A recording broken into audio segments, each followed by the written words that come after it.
perkenalkan nama saya Safa Kamila dari kelas 10 IPS 3. Kali ini saya akan menjelaskan tentang vulkanisme.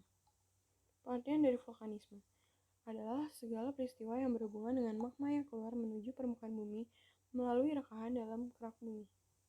Proses vulkanisme terbagi menjadi tiga. Yang pertama vulkanisme zona divergen, yang kedua vulkanisme zona konvergen, dan yang terakhir vulkanisme zona tengah.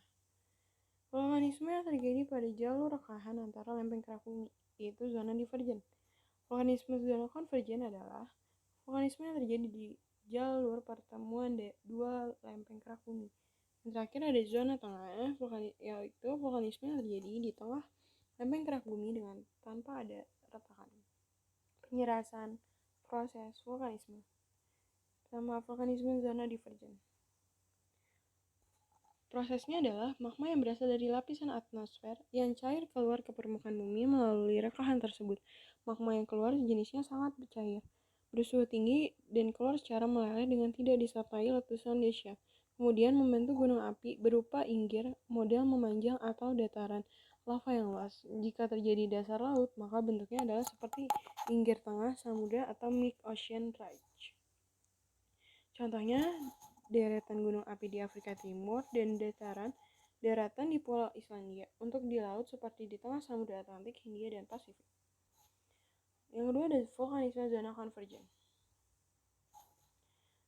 Di sini magma terbentuk adalah berasal dari hasil pencairan endapan laut yang berasal dari darat ketika subduksi atau menyusup ke bawah lempeng daratan atau benua. Ketika endapan yang mencair bertambah volumenya, kemudian mendesak cair jalan keluar melalui retakan-retakan yang terdapat di atasnya, maka selanjutnya adalah terjadinya letusan dahsyat dengan mengeluarkan magma cair kental atau efusiva, magma padat atau efflata, dan gas atau ekhalasi.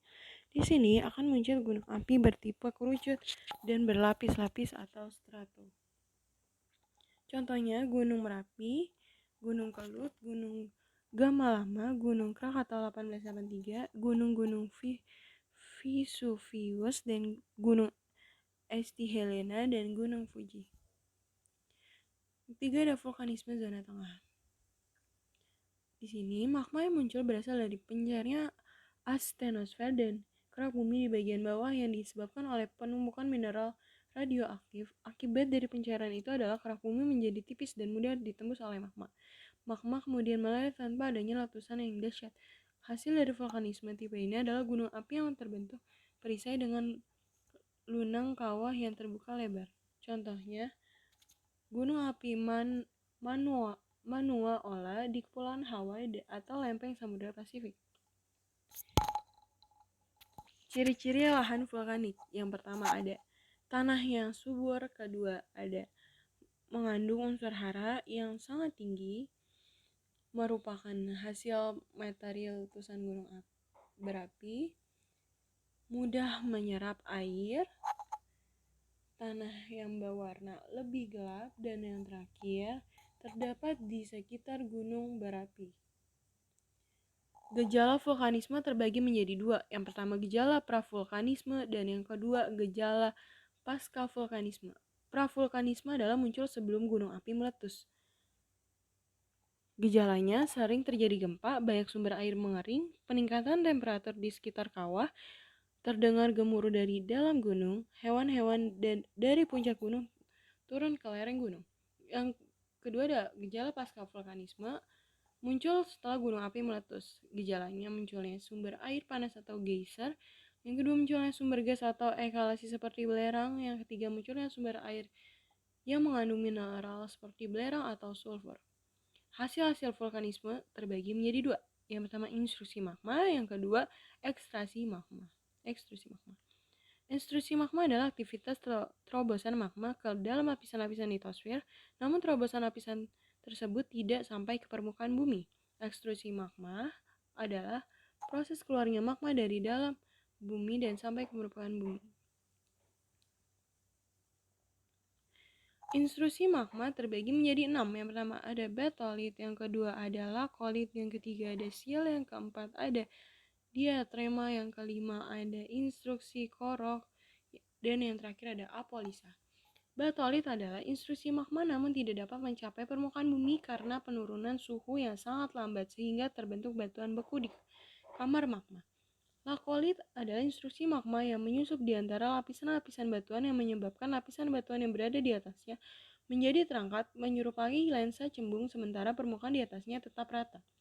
Yang ketiga ada sial. Adalah intrusi magma tipis yang menyusup di celah-celah bebatuan. Diatrema adalah batuan yang mengisi pipa letusan terbentuk silinder mulai dari kamar magma sampai ke permukaan bumi.